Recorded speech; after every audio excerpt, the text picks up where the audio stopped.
Assalamualaikum warahmatullahi wabarakatuh. Perkenalkan, kami dari kelompok 4 yang beranggotakan saya sendiri, Sekar Natasha Rosida. Saya Kiki Nurmilasari. Saya Masul Dinasya. Saya Winario. Dan saya Ananggadi Cahyono.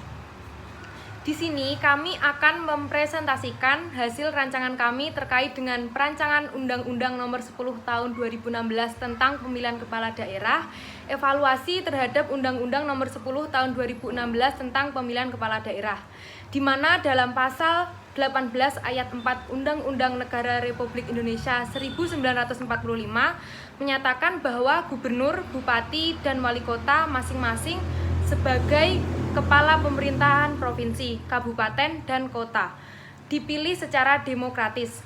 Hal ini berbeda dalam ketentuan yang tercantum dalam pasal 64 ayat 1 Undang-Undang Dasar Negara Republik Indonesia 1945, yaitu presiden dan wakil presiden dipilih dalam satu pasangan secara langsung oleh rakyat.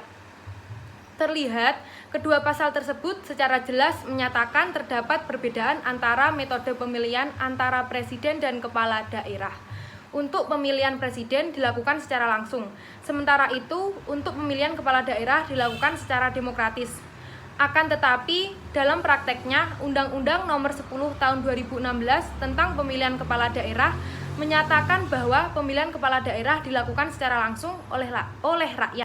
Untuk itu, lebih jelasnya akan disampaikan oleh teman-teman. Silahkan.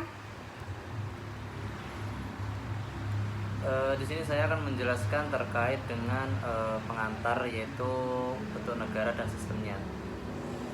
Bisa kita ketahui setiap negara itu memiliki bentuk negara yang berbeda-beda.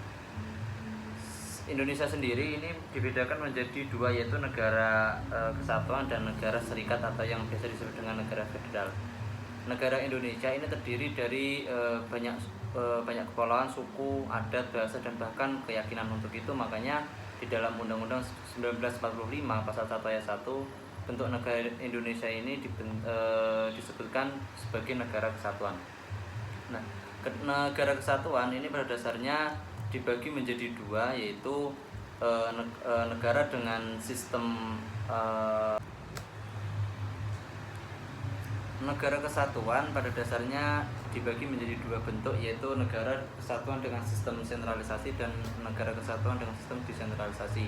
Ini dibuktikan dalam pasal 18 Undang-Undang 1945 Negara Kesatuan Republik Indonesia, yang dimana desentralisasi ini adalah sebuah sistem yang daerah-daerahnya itu diberikan kesempatan dan kekuasaan untuk mengatur dan mengurus rumah tangganya sendiri atau yang biasa disebut dengan otonomi daerah.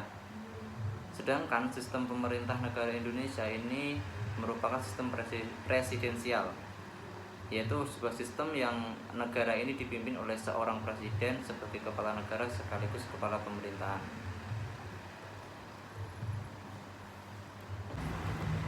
Melanjutkan yang dijelaskan oleh Winario, yaitu susunan dan posisi pemerintahan daerah tersebut juga menggambarkan hubungan di antara pemerintahan daerah, yang dalam konteks Indonesia adalah hubungan antara unit dasar atau kabupaten kota dan unit antar atau provinsi. Selama ini konsep tentang unit dasar dan unit antara ini masih ambigu dalam tatanan pelaksanaannya.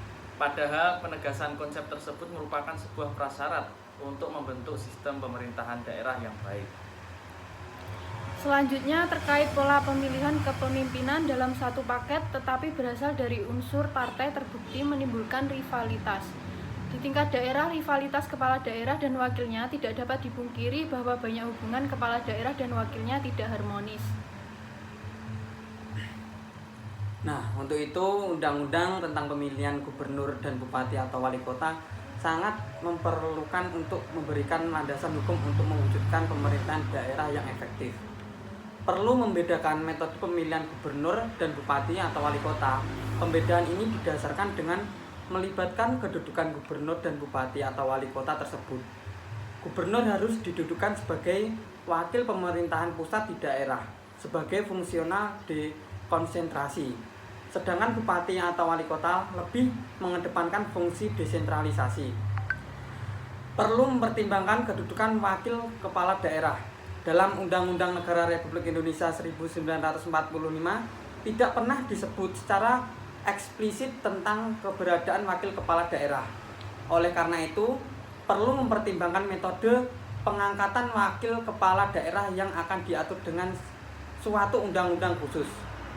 Mungkin cukup sekian presentasi dari kelompok kami, ada kurang lebihnya mohon dimaafkan. Wassalamualaikum warahmatullahi wabarakatuh.